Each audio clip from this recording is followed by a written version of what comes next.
नमस्कार मैत्रिणींनो, मी डॉक्टर मंगल सुरेश ताठे आपल्या सर्वांचे आमच्या पिसादेवी डॉक्टर ताठे या यूट्यूब चॅनलमध्ये सहर्ष स्वागत करत आहे.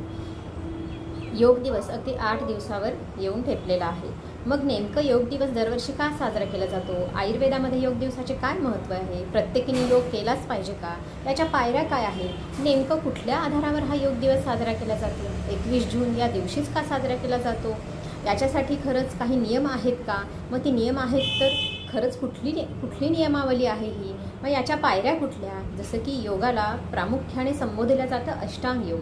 यम, नियम, आसन, प्राणायाम, प्रत्याहार, धारणा, ध्यान आणि समाधी ह्या त्याच्या 8 स्टेप्स आहेत. म्हणजे आपण जर योग करायचे ठरवले तर आपल्याला यम आणि नियम यापासून सुरुवात करून ते पाळावीच लागते. म्हणजे आयुर्वेदाने जो काही आचार्य रसायनाचा स्वीकार केलेला आहे किंवा आयुर्वेदामध्ये जी एक स्पेशल स्वस्थवृत्त ब्रँच आहे ज्याच्यामध्ये योगाचा सखोल अभ्यास केला जातो, प्रत्येक आसनाचा अभ्यास केला जातो आणि त्याबद्दल विशिष्ट अशी टिप्पणी केल्या जाते. मग जे काही सध्या सगळीकडे स्तोम माजलेला आहे, म्हणजे सकाळी लवकर उठून एरोबिक्स करणं किंवा सकाळी लवकर उठून 1 तास खूप सारा व्यायाम करणं, आसनं करणं हे म्हणजे योग आहे का? तर अजिबात नाही. चला तर मग या व्हिडिओमध्ये आपण याची संकल्पना समजून घेऊया. नेमकं योग म्हणजे आहे काय? योग दिवस का साजरा केला जातो याबद्दल विशिष्ट माहिती. 21 जून हा दिवस उत्तरी गोलार्धामध्ये सर्वात लांब दिवस असतो आणि भारतीय परंपरेनुसार याला ग्रीष्म संक्रांती असे म्हणतात. या दिवसापासून दक्षिणायन सुरू होते आणि आध्यात्मिक शक्ती प्राप्त करण्यासाठीचा हा उत्तम काळ समजला जातो. त्यामुळे जागतिक योग दिवस हा 21 जून रोजी साजरा केला जातो. संपूर्ण जगामध्ये मानवता हा धर्म टिकून राहावा यासाठी ह्युमॅनिटी या थीम अनुसार दरवर्षी योगा दिवस साजरा केला जातो, जेणेकरून आंतरराष्ट्रीय जे काही देशांचे एकमेकांशी सलोख्याचे संबंध आहे ते टिकून राहावे आणि सर्व प्राणीमात्रांना मानवता धर्माबद्दल जागरूकता निर्माण व्हावी. योग म्हणजे मन, शरीर आणि आत्म्याचे एकत्रीकरण. योगाचे अधिकाधिक लाभ मिळवण्यासाठी तसेच यामध्ये संपूर्ण प्रावीण्य मिळवण्यासाठी त्याचा पाया समजून घेणे गरजेचे आहे. योगाभ्यासाचे वर्गीकरण अष्टांग योगामध्ये केलेले आहे. याचे 8 अंग म्हणजे यम, नियम, आसन, प्राणायाम, प्रत्याहार, धारणा, ध्यान आणि समाधी ही 8ही अंगे एकत्रित करून योगाभ्यासाची एक संपूर्ण रचना तयार केलेली आहे. व्यक्तीला आरोग्य, ऐश्वर्य, सुख, संपत्ती यांचे भक्कम जर आधाररूपी जीवन जगायचे असेल तर ही 8 अंगे येणे अत्यावश्यक आहे. आता सर्वात पहिले आपण बघूया यम म्हणजे काय. यम म्हणजे योग साधकासाठी अर्थात ज्याला योगाभ्यास करायचा आहे त्यास योग साधक असे म्हणतात. यम म्हणजे योग साधकासाठी असलेली नैतिक आणि सामाजिक मार्गदर्शक तत्वे. यम हे 5 टींनी बनते: अहिंसा, सत्य, अस्तेय, ब्रह्मचर्य आणि अपरिग्रह. अहिंसा म्हणजे कोणत्याही प्रकारची हिंसा न करणे, दुसऱ्या कोणाप्रती किंवा स्वतःप्रती केलेले कोणतेही हानी पोहोचवणारे, टीकात्मक करणारे, चीड आणणारे, राग आणणारे आणि शिक्का मारणारे शारीरिक, भावनिक आणि मानसिक कृत्य म्हणजे हिंसा. या खोल रुजलेल्या संकल्पनेची जाणीव साधकाला असली पाहिजे, त्याने ती समजून घेतली पाहिजे आणि सकारात्मक तसेच योगाभ्यास व समाजाच्या विकासात भर घालणारे वातावरण निर्माण करण्यासाठी प्रयत्न केले पाहिजेत. यममधील दुसरी महत्त्वाची गोष्ट म्हणजे सत्य. नेहमी खरे बोलणे, नेहमी खऱ्याची साथ देणे, खरेपणाने टिकून राहणे म्हणजे सत्य. तिसरा महत्त्वाचा नियम किंवा तिसरी महत्त्वाची गोष्ट म्हणजे अस्तेय म्हणजे चोरी न करणे. मग ती भावनिक असू देत, शाब्दिक असू देत की कुठल्या गोष्टीची असू देत, कुठल्याही प्रकारच्या चोरीचा विचार देखील मनात न आणणे म्हणजे अस्तेय. ब्रह्मचर्य म्हणजेच इंद्रियांवरती संयम मिळवणे. अपरिग्रह अनावश्यक गोष्टींचा संग्रह न करणे म्हणजेच विनाकारण ज्या गोष्टींची गरज नाही, मग ती पैसा असू देत किंवा एखादी विशिष्ट वस्तू असू देत, सतत त्या गोष्टींच्या संग्रहामुळे मनस्वास्थ्य बिघडते आणि हे बिघडल्यामुळे योगसाधकाचे मन एकाग्र होत नाही आणि म्हणूनच यम ही अष्टांग योगामधली सर्वात पहिली पायरी आहे आणि ही अहिंसा, सत्य, अस्तेय, ब्रह्मचर्य, अपरिग्रह या गोष्टींमुळे आपल्याला फलत्वास प्राप्त होऊ शकते आणि ही या अष्टांग योगाचा महत्त्वपूर्ण भाग समजला जाते. पुढचा अत्यंत महत्त्वाचा भाग म्हणजे नियम. हे देखील 5 पद्धतीचे आहे.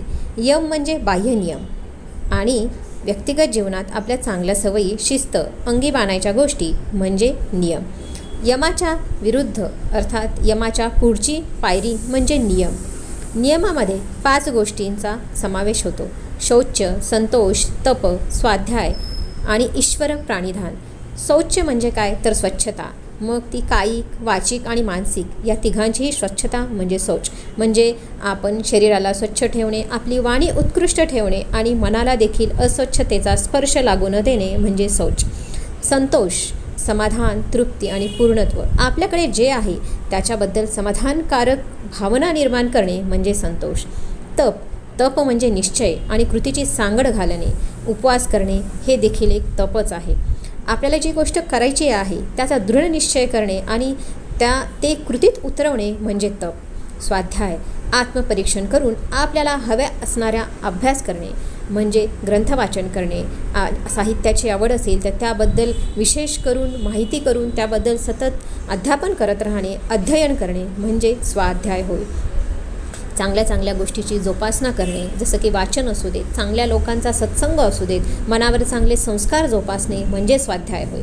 ईश्वर प्राणिधान, सरतेशेवटी ईश्वरचरणी शरणभाव प्राप्त करणे म्हणजे ईश्वर प्राणिधान. अहंभाव संपतो तिथे लीनभाव राहतो. म्हणून आपल्या भारतीय संस्कृतीमध्ये ईश्वराला महत्त्वाचे स्थान आहे. तुम्ही त्याला काहीही म्हणू शकता, विज्ञान म्हणू शकता, निसर्ग म्हणू शकता किंवा एखादी मूर्तीपूजा म्हणू शकता, परंतु आपल्या आयुष्यात ईश्वराचे स्थान असणे म्हणजे स्वतःचा अहंभाव कुठेतरी बाजूला सारणे. म्हणून ईश्वराचे आपल्या आयुष्यात स्थान स्वीकारणे गरजेचे आहे. आता पुढील आणि महत्त्वाचा टप्पा म्हणजे आसन. जर तुम्ही यम आणि नियम यांचे पालन केले तरच तुम्ही आसनाकडे वळू शकता. आसनांमध्ये स्वास्थ्यवर्धक, निरोगी किंवा काही विशिष्ट रोग असेल तेव्हा करण्यात येणारी आसने, गर्भ जेव्हा तुमच्या उदरात वाढत असेल त्याच्यासाठी करण्यात येणारी आसने, तुमच्या विशिष्ट रोगावर उपाययोजना म्हणून करण्यात येणारी आसने, परंतु योगसाधकाच्या साह्याने आणि उत्कृष्ट गुरूच्या साह्याने मदतीने करण्यात येणारे आसनच करावे. टी व्हीवर बघून किंवा कुणीतरी सांगितले म्हणून ते अवलंब करणे हे अनेकदा घातक आणि चुकीचे ठरू शकते. पुढचा महत्त्वाचा टप्पा म्हणजे प्राणायाम. मन एकाग्र करायचे सूक्ष्म साधन म्हणजे प्राणायाम. आपण जो प्राणवायू ग्रहण करतो त्या श्वास आणि उच्छ्वासावर लक्ष केंद्रित करून त्याचे विशिष्ट प्रकारे नियमन करणे म्हणजे प्राणायाम होय.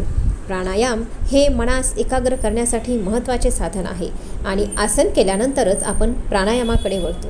जर यम, नियम, आसन हे 3 मुख्य घटक जर उत्कृष्ट केले तरच आपण प्राणायामाकडे वळावे. त्याच्या पुढील टप्पा आहे प्रत्याहार, म्हणजे विकारांपासून मनाला मुक्त करून मनाला अंतर्मुखी करणे म्हणजे प्रत्याहार होय. जे काही विकृतीजन्य जे काही विचार असतात त्यापासून मनाला मुक्त करणे, एक प्रत्याहाररूपी भावना निर्माण करणे, जी काही गोष्टींची विशिष्ट अशा गोष्टींची आसक्ती असते ती दूर करणे, म्हणजे एखाद्या गोष्टींबद्दलची असणारी इच्छा असू देत, तृष्णा असू देत, लालसा असू देत, ती दूर करणे म्हणजे प्रत्याहार. धारणा, मनाच्या एकाग्रतेला धारण करणे, या प्रत्याहाराला सतत त्याच्या पाठपुरावा करणे, प्रत्याहाराच्या सतत मागे राहणे म्हणजे धारणा. एखादी गोष्ट सतत करणे, मनाला एकाग्र करून सतत त्या गोष्टीचा ध्यास धरणे म्हणजे धारणा. ध्यान, मन एका विशिष्ट गोष्टीवर एकाग्रचित्त करून स्थिर करणे म्हणजे ध्यान. याच क्रियेला आपण ध्यान असे म्हणतो. समाधी, ध्यानाच्या अतिउच्च अवस्थेला प्राप्त करणे म्हणजे समाधी होय.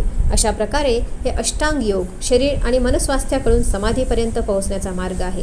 आयुर्वेद हे चिकित्साशास्त्र आहे, त्यामुळे मनस्वास्थ्य राहण्याकरता यमनियमामध्ये सांगितलेले मार्गदर्शन हे धारणीय वेग तसेच सद्वृत्त पालन या अंतर्गत आले आहेत. काही कायिक, वाचिक, मानसिक कृतींचे नियंत्रण ज्याने मनस्वास्थ्य बिघडू शकते त्यांना धारण म्हणजेच नियंत्रण करणे. आसन शरीर स्वास्थ्याकरता आवश्यक आहेच, त्यामुळे योग व आयुर्वेद दोन्ही शरीर व मनाकरता आहे. फक्त उद्देश थोडा वेगळा. योग मोक्षाकडे नेणारा तर आयुर्वेद शरीर आणि मनस्वास्थ्य टिकवण्याकरता आणि व्याधी चिकित्सेकरता. धन्यवाद.